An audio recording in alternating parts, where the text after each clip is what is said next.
जो मैंडेट की बात होती है, अब ये पिछला इलेक्शन हो गया है, इसका एहतसाब ज़रूर होना चाहिए। इलेक्शन की जो ट्राइब्यूनल की अपील्स हैं वो भी अब तक तकरीबन मेजॉरिटी में सेटल नहीं हुई, लेकिन जो अगला इलेक्शन होगा जब भी वो होता है उसके लिए बैठकर कुछ स्ट्रक्चरल चेंजेस इंश्योर करवाना ज़रूरी नहीं है इस पॉइंट पे, ताकि ये दोबारा से तारीख रिपीट ना हो जो होती चली जा रही है कि हर इलेक्शन के बाद एक पार्टी विक्टिम बन जाती है, वो इल्ज़ाम लगाती है कि इलेक्शन चोरी हो गया।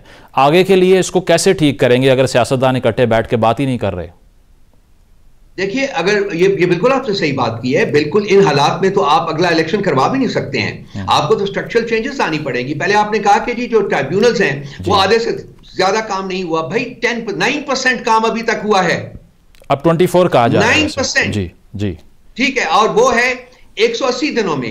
180 दिन खत्म होकर 360 दिन कंप्लीट हो रहे हैं। ठीक है ना जी, 8 फरवरी को 360 दिन कंप्लीट हो जाएंगे। ऑलरेडी ये अपने मैंडेटेड पीरियड से आगे जा चुके हुए हैं, अनकॉन्स्टिट्यूशनल हो चुके हुए हैं, इलीगल हो चुके हुए हैं। बाकी आपका दूसरा सवाल बहुत जायज है, बहुत इंपॉर्टेंट है जी। बिल्कुल बैठना पड़ेगा, बातचीत करनी होगी, लेकिन ये मराहल तो तय होना जो इस वक्त आप जिन मराहल से गुजरने की कोशिश कर रहे हैं ये तो तय होना। लेकिन देखिए ना, मुज़ाकराती अमल में ये दूर दूर भी तक भी कोई इसकी बात ही नहीं है कि अगर आज ये सेटल नहीं होता। अभी मुज़ाकराती अमल मुज़म्मिल साहब शुरू ही नहीं करने दिया ना हुकूमत ने।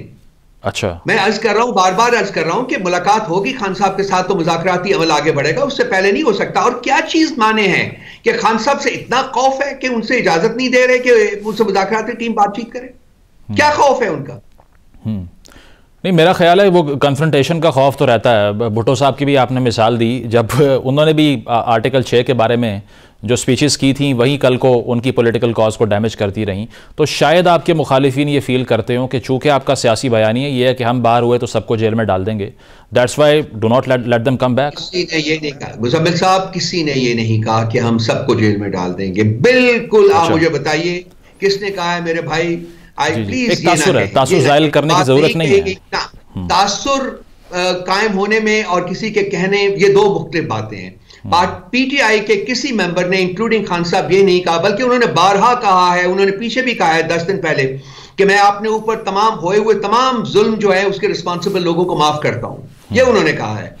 और कोई आप हमारा मैनिफेस्टो पढ़ लीजिए सर, उसमें द हीलिंग टच के नाम से एक चैप्टर मौजूद है, मैंने उसका काफी हिस्सा ड्राफ्ट किया है। हमने कहा है कि इस मुल्क को हीलिंग की जरूरत है, इस मुल्क को सिजर की जरूरत नहीं है कि इसको मजीद काटा और काटा जाए। तो ये देखिए, अब आपने जो बात की मुझे अफसोस हुआ है, आप बहुत ही काबिल। मैं देखे ना, एक चार्टर ऑफ डेमोक्रेसी के बाद पीपल्स पार्टी और नून लीग की आर्गूमेंट करती है आपके अगेंस्ट के हम दोनों की हुकूमतों में एक दूसरे के सियासी प्रिजनर नहीं बने, 2018 ऑनवर्ड्स ये सब कुछ हुआ और हमने इसको कंटिन्यू कर दिया। दैट्स व्हाट दे से, I am not saying this. लेकिन वो जो उन्होंने चार्टर ऑफ डेमोक्रेसी साइन किया था उसमें उन्होंने किया क्या है? वो भी तो एक दूसरे को निकालते रहे हैं। क्या उन्होंने कोलैबोरेट किया? एक हुकूमत आई तो क्या उसको कंप्लीट करने दिया 5 साल उन्होंने? और उन्होंने तो खुद उस चार्टर ऑफ डेमोक्रेसी को वायलेट किया था। उसमें लिखा हुआ था मेरे भाई सुनिए कि एमक्यूएम से कोई बंदा बातचीत नहीं करेगा, ठीक है? Within days of signing the Charter of Democracy, उन्होंने एमक्यूएम से बात की थी और उसको अपना पार्टनर बनाया था हुकूमत में। और यार, किस चार्टर ऑफ डेमोक्रेसी की आप बात करते हैं? ये लोग डाकू, चोर और झूठे हैं। I am sorry, I am using these words. सही, प्लीज इनको कट आउट ना कीजिएगा, इनको चलाइएगा। नहीं, वो उसके तो अपने किए हुए चार्टर को खुद वायलेट किया था इन्होंने दिनों के अंदर। और उसके बाद जो इनका 2 हुकूमतें उनकी किसने, उसमें तो पीटीआई शामिल नहीं थी। तो खुद एक दूसरे को निकालते रहे, एक दूसरे को ये चौकों में उल्टा लटकाने की बात करते रहे। अब बीबी की और बीबी की वालदा की नंगी तस्वीरें ये वहां से उतारते रहे।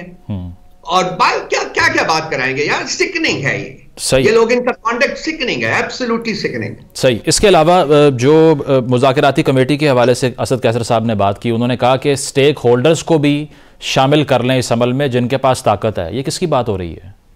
मुजम्मिल साहब देखिए, बातचीत जो मैंने पहले अर्ज किया है कि इनके पास कुछ नहीं है, कोई ताकत नहीं है इनके पास, ये मुस्तार ताकत बैठे हुए हैं, ठीक है?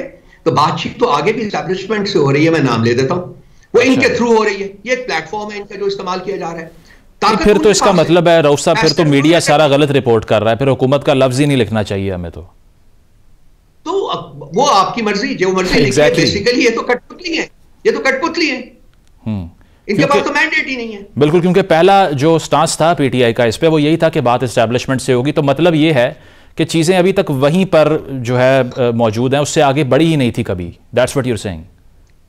देखिए उस बातचीत को एक चेहरा जो है, एक वेनियर देने की कोशिश की जा रही है, ठीक है। वो वेनियर जो है वो आप उसको स्पीकर साहब का दफ्तर कह लीजिए या कुछ और कह लीजिए, वो मौजूद है, ठीक है। डायरेक्ट नहीं हो रही बात, रही इनके थ्रू हो रही है। अप्रूवल तो उन्होंने करनी है, ठीक है। कामयाबी या नाकामी जो है मुज़ाकरात की, उसको डिटरमिन उन्होंने करना है, इन्होंने तो नहीं करना। इनके पास है क्या? और हकीकत है। हर पार्टी में वो कहते हैं ना कुछ उसी चीज को असद कैसर साहब ने ये कह के और ज्यादा क्लियर कर दिया है कि जी उनको चाहिए कि वो भी आ जाए। और ये बात जो है, मेरी बात मेरे भाई राना सनाउल्लाह साहब ने खुद कहा था कि हम एस्टैब्लिशमेंट को ऑन बोर्ड लेंगे। ख्वाजा आसिफ साहब ने फ्लोर ऑफ द पार्लियामेंट के ऊपर कहा है जी कि हम एस्टैब्लिशमेंट को ऑन बोर्ड लेंगे। तो इसमें ढकी छुपी बात क्या है? ठीक है, जो एक जमहूरी हुकूमत होती है, क्या वो एस्टैब्लिशमेंट से बात करके पॉलिटिकल डायलॉग करती है, या एस्टैब्लिशमेंट से बात करने के बाद पॉलिटिकल डायलॉग के जो कंक्लूजन्स हैं उनको अप्रूव करती है? आप बताइए मुझे। आइडियली तो नहीं होना चाहिए ऐसा। तो आइडियली नहीं है, बिल्कुल वैसे होने ही नहीं चाहिए। आइडियली और अदरवाइज डज नॉट मैटर। ठीक है। पॉलिटिकल हुकूमतें जो होती हैं वो एम्पावर्ड होती हैं, वो फैसले करती हैं। जब ये कहती हैं जी कि हम एस्टैब्लिशमेंट से बात करके फैसला करेंगे, तो फिर रहता क्या है? अच्छा, इसके ऊपर भी डिसएग्रीमेंट्स हैं कि खान साहब को हाउस अरेस्ट की ऑफर हुई या नहीं, बनी गाला भिजवाना या नथिया गली भिजवाना। अगर इसमें ऐसा कुछ हुआ है तो इसको एक्सेप्ट करने में क्या बुरा है? खान साहब ने बारहा कहा है कि मैं जुडिशरी से, अदलिया से सुरखरू होके मुकदमे खत्म करवा के बाहर आऊंगा, किसी डील के तहत मैं बाहर नहीं आऊंगा। वो किसी डील को, उनको डील्स की ऑफर हुई हैं, पहले शुरू दिन से हो रही हैं। उन्होंने हर जगह हर दफा डील को रिजेक्ट किया है। आज भी उनकी पहले दिन की पोजीशन कायम है। उनको प्लेटलेट्स जो है उसकी कमी भी नहीं हुई, उनको बैक एक भी नहीं हुई, उनको कोई और मसला भी नहीं हुआ। मेरे भाई मानिए हकायक। कितने दिन ये लास्ट करते थे जेल में, बैकेक हो जाती थी। कितने दिन लास्ट किए शहबाज शरीफ साहब, तो प्लेटलेट्स ड्रॉप हो गए। 4 साल उनकी चोरी पकड़ी गई, 4 साल चोरी। फिजिकल फिटनेस का फर्क होगा ना यार, मीडिया क्यों नहीं बातें करता ये मेरे भाई? मैं तो कह रहा हूं फिजिकल फिटनेस का फर्क होगा। हकायक को क्यों नहीं बयान करते आप लोग? वो एक खान साहब भी है जिसको कोई बैकेक नहीं हुई है, जिनके प्लेटलेट्स ड्रॉप नहीं हुई, जिनको सरदर्द नहीं हुई है, जो नहीं हॉस्पिटल गए, कहते हैं मैं यहां रहने को तैयार हूं इस कौम के लिए, इस मुल्क के लिए। ये है लीडर। ठीक है। आखिरी सवाल, ये आपको पता है हर पार्टी में वो कहते हैं ना हॉक्स एंड डव्स, कुछ हॉक्स होते हैं, कुछ डव्स होती हैं। तो जिस तरह पीटीआई में भी कुछ लोग हैं जो बात ये कर रहे थे कि सिविल डिसोबीडियंस की तरफ जाना चाहिए, कुछ लोग नहीं चाह रहे थे। इसी तरह पीएमएलएन में कुछ लोग हैं जो मुज़ाकरात नहीं चाहते, कुछ चाहते हैं कि ये अमल आगे बढ़े। Why don't you avoid the hawks in PMLN? देखिए, हर पार्टी में होते हैं, हमारी पार्टी में भी हैं जी। आरा होती हैं, मुख्तलिफ लोगों की आरा होती है। हम उनको पूरी फ्रीडम है कि वो अपनी राय का इजहार करें।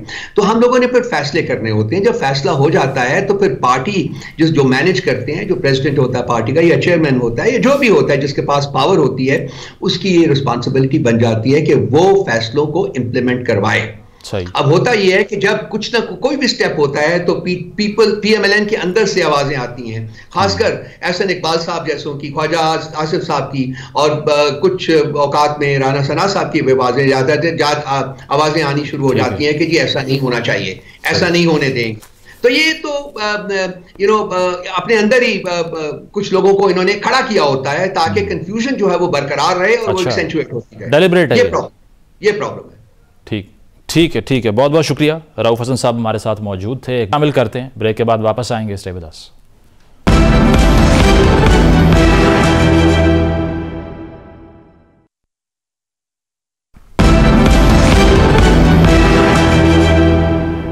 वेलकम बैक नाज़रीन।